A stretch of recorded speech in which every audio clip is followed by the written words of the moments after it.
Hello everyone, welcome to my channel. This is the second part of the chapter Heat. So today we shall learn about the clinical thermometer and laboratory thermometer. So let's begin with the clinical thermometer. Clinical thermometer is used to measure our body temperature. The scale of temperature ranges from 35 degrees Celsius to 42 degrees Celsius. So this is the Celsius reading, and from 94 degree Fahrenheit to 108 degree Fahrenheit. So now let's see how does this clinical thermometer originally looks. So this is basically the clinical thermometer. Now let's open this.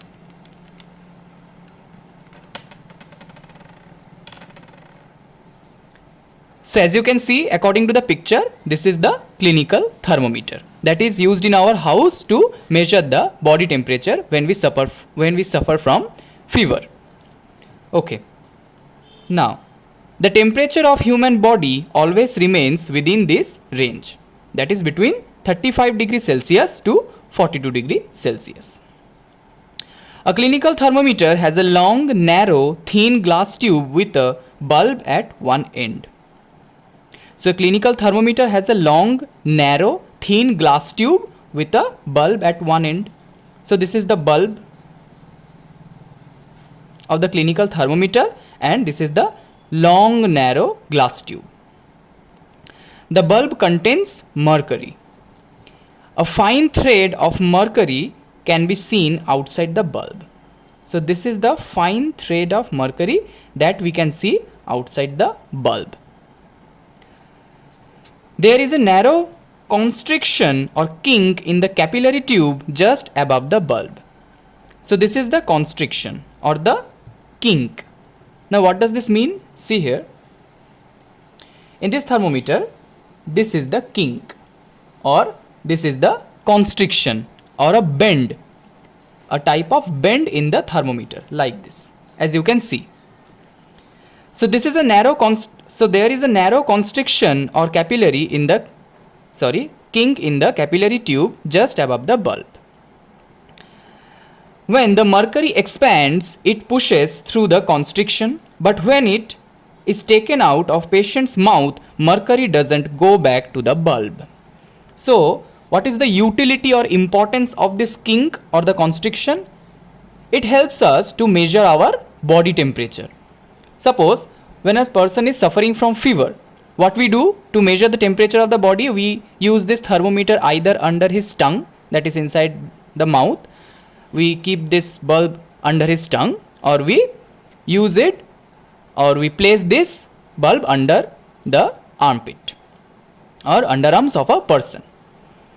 Now when we want to see the reading, what we do, we gradually take it out and we see the reading. This is only possible due to the presence of this kink or presence of this constriction, because it do not allow the backflow of the mercury level when we take it out from our body, or when we take it out from our mouth or from the armpit.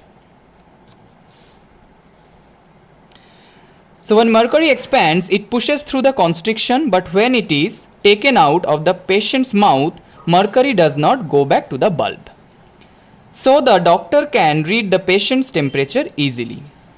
The mercury can be brought back into the bulb by giving it a jerk after the thermometer has been read. So as you can see, here the reading is, here we can see the reading. It is nearly about 36.5 or 36.6. So now if we want to take this mercury level down, definitely the kink will not allow easily. So what we have to do? We have to give it a jerk. Now let's give a jerk. Now see, the mercury level has come down. At first it was showing 36.5. Now it is showing nearly about 36 point, not 36 point, it is now nearly about 36. Actually, see, the mercury level is rising. Why? Because I am holding it by the bulb. So the heat it is getting from my fingers. See, it's actually now 36 near about. So this is how we can take the reading, and when we want to take the mercury level down, we have to give a jerk.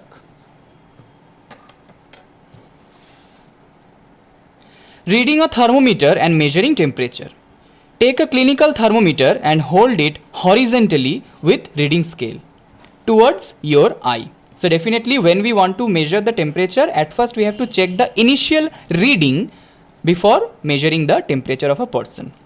So we have to always keep it horizontally, and our eyes should be on this horizontal scale. As you can see, the shiny film of mercury is visible here. As you can see, the shiny film of mercury is visible here.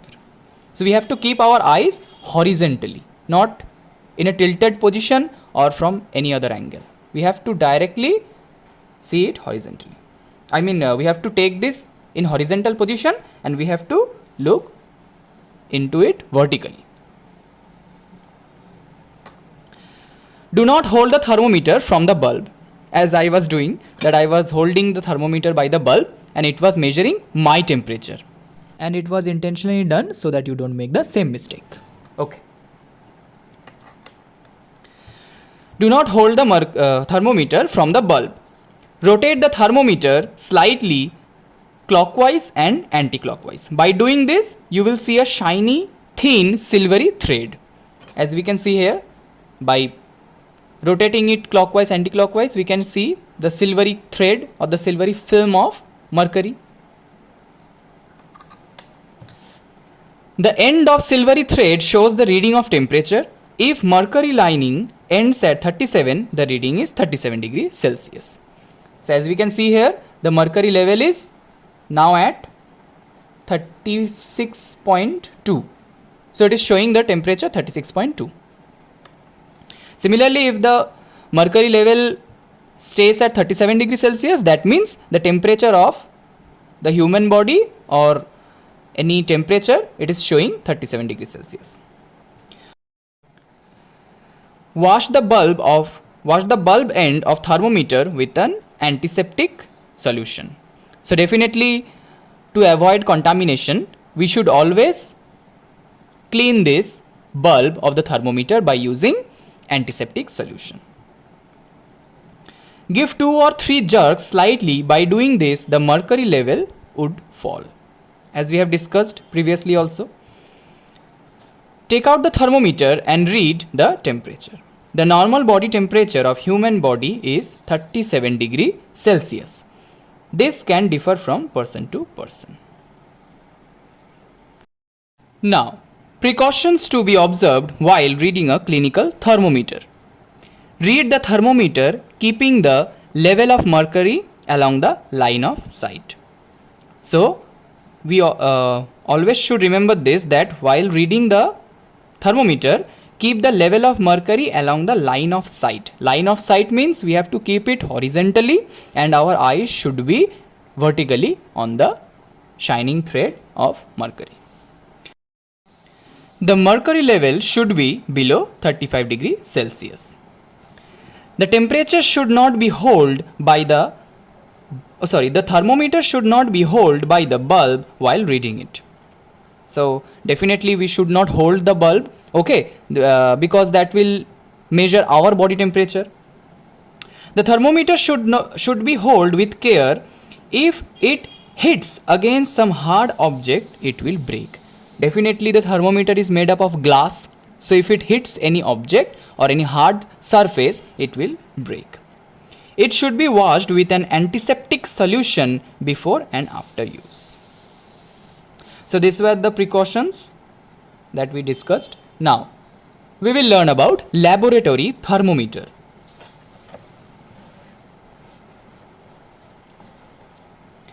Laboratory thermometer. Thermometer commonly used in laboratory consists of a fine, narrow glass tube. This tube has a small, thin bulb at its lower end. This bulb and small portion of the tube are filled with pure mercury and dry mercury. That is, with pure and dry mercury. Now let's see.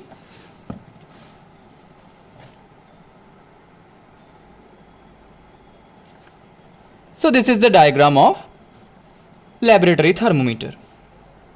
So this is the thin glass tube.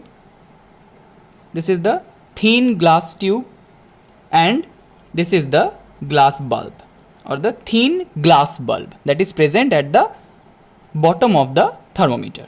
Like in case of clinical thermometer also we have seen the bulb. This contains mercury. Now this bulb and a small portion of the tube are filled with pure and dry mercury. So this bulb contains the mercury and small portion of the tube is filled with mercury. The air in the portion of tube above mercury is removed by evacuation. So how it is made? Thermometer commonly used in laboratory consists of a fine narrow glass tube. This tube has a small thin bulb at lower end that contains mercury, as we have seen in case of clinical thermometer also. This bulb and a small portion of the tube are filled with pure and dry mercury. The air in the portion of the tube above mercury is removed by evacuation. That is, by vacuum suction the air is been removed from this laboratory thermometer and the upper end of the tube is then sealed. So at first the glass tube is made and inside that capillary is present. Okay, let's see. This is the laboratory thermometer. This is the glass stem and inside this is the capillary, that is small or narrow tube inside this laboratory thermometer. So this inside this the bulb contains the mercury and the level or the small portion of this thermometer is filled with the same mercury. And definitely in this air will be present. So how this air is removed? By evacuation or by vacuum suction. This air is removed and sealed at the top.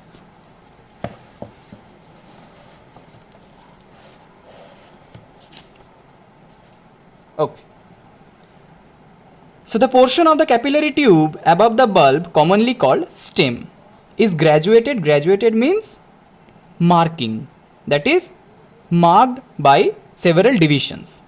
Is graduated in degrees, usually from -10 degree to 110 degrees Celsius. In case of clinical thermometer we have seen 35 degrees Celsius to 42 degrees Celsius it can measure, but in case of laboratory thermometer it can measure -10 degrees Celsius to 110 degrees Celsius.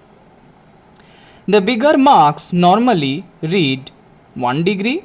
If there are 5 divisions between two bigger marks, each small division reads 1/5 of a degree or 0.2 degree Celsius.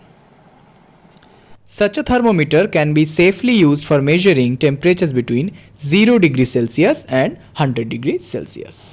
So let's see these markings. So it says the bigger marks normally read 1 degree Celsius.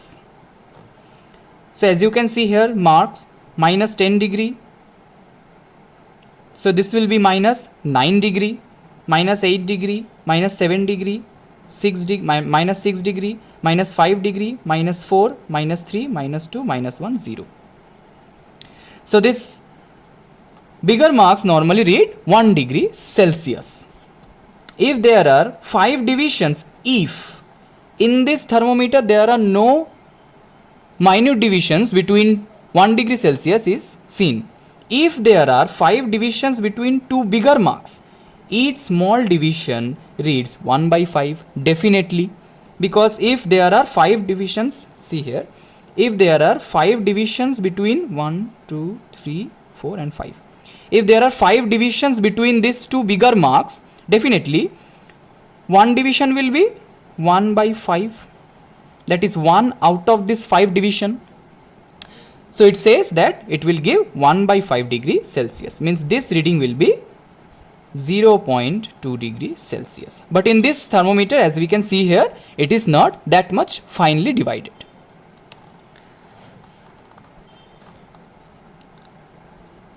So such a thermometer can be safely used for measuring temperatures between 0 degree Celsius and 100 degree Celsius.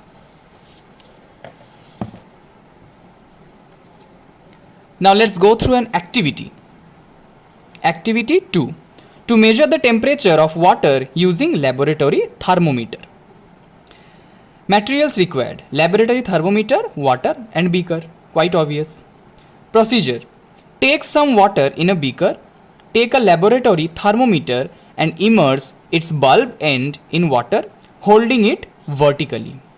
Always make sure you hold the thermometer vertically, neither tilted nor any other position. That is, the angle should be 90 degree. Okay, that is, it should be vertically. Ensure to dip whole portion of the bulb end. The bulb end should not touch the bottom or side of the beaker. So see here, this is the procedure, that this thermometer should be vertically inserted inside this beaker, and this bulb should entirely be dipped inside this beaker, but it should not touch the bottom of this beaker, neither it should be tilted in other position. Observe the rising of mercury thread. When it becomes stable, take the reading of the thermometer. So observe the rising of the mercury thread. When it becomes stable, take the reading of the thermometer. Repeat this with hot water and take the reading. Make sure you take the reading when the thermometer is dipped inside this beaker. The reason is, it does not contain any kink. Like clinical thermometer, it doesn't contain any kink or constriction. So what will happen? When we take it out of that hot water, it will gradually, or the mercury level will gradually come down, because it do not have the kink or the constriction which will restrict the downward flow of mercury when we take it out from the medium. So when we take it out from this hot water, the mercury level, we will see it will gradually drop due to absence of the kink or the constriction, like we have seen in case of clinical thermometer. Now, note down the reading and compare with your other classmates. Why mercury is used as thermometric liquid? It is important to note that mercury is highly toxic substance, because we all know about the Minamata disease, right? That was caused due to the mercury. Still, it is used as a liquid inside the thermometer due to its following properties. So though it is highly poisonous, still why we are using? Because of these following points. It is a shiny and can be seen from outside the glass tube, definitely. It does not stick to the glass. As we all know, water, when we keep water inside a beaker, when we drop all the water from that beaker into the sink, still also we can see the water droplets are present on the same glass. That means water stick to the glass, but mercury do not stick to the glass. In the higher class, you will learn about this, the process of adhesion and cohesion. It expands uniformly as the temperature rises. So these are the following points that are very important, that are the points that are explaining that why mercury is used in thermometers. Now, difference between clinical and laboratory thermometer. One of the basic difference that we can see in the first point, clinical thermometer is scaled from 35 degrees Celsius to 42 degrees Celsius. In laboratory thermometer, the reading is, or the scale is, minus 10 degrees Celsius to 110 degrees Celsius. Mercury level does not fall on its own, as there is a kink near the bulb to prevent the fall of mercury. So that's why we had to jerk, right? After taking the reading, we definitely have to jerk so that we can lower so that we can take down the mercury level. Mercury level falls on its own as no kink is present. These two are very important point. Temperature can be read after removing the thermometer from armpit or mouth. So definitely when we take out the thermometer from armpit or mouth, we can measure the temperature. The temperature is read while keeping the thermometer in the source such as liquid or anything. As I have discussed in the previous activity, that we have to keep the thermometer inside that beaker and we have to see the reading. If we take it out, the mercury level will drop. To lower the mercury level, jerks are given. No need to give jerks as it fall down automatically. Automatically how? When we take it out from the source that produces heat. Or that from the main source from where we want to measure the temperature. Clinical thermometer is used to measure the body temperature. Laboratory thermometer is used to measure the temperature in laboratory. Digital thermometer. In digital thermometer, reading of temperature is displayed digitally as in digital watches. It has plastic body with a display screen. This is safer because no mercury is used in this. As you can see here, this is the digital thermometer. Maximum minimum thermometer. Maximum minimum thermometer is used to measure the daily temperature to prepare weather reports. So this maximum minimum thermometer is used to measure the weather reports. I mean to take the reading of the temperature of the weather. Fast fact. The body temperature of infants or small children is measured using a forehead temperature. Now what is this forehead temperature? They are held against the child's forehead for 30 seconds. The thermometer as a heat sensitive strip that changes color as the temperature increases. As we know, in case of acid base indicator, that litmus, when this is very common example, when we dip this blue litmus into acid, it becomes red. When we dip the red litmus into base, it becomes blue. Similarly, this also work the same way. The thermometer has a heat sensitive strip that changes color as the temperature increases. So with respect to the change in temperature, the color of the strip changes. These are used for infants or small children. The color on the strip indicates the temperature. So this was it. Thanks for watching. I will share the third part of this chapter, heat, very soon. Thanks for watching.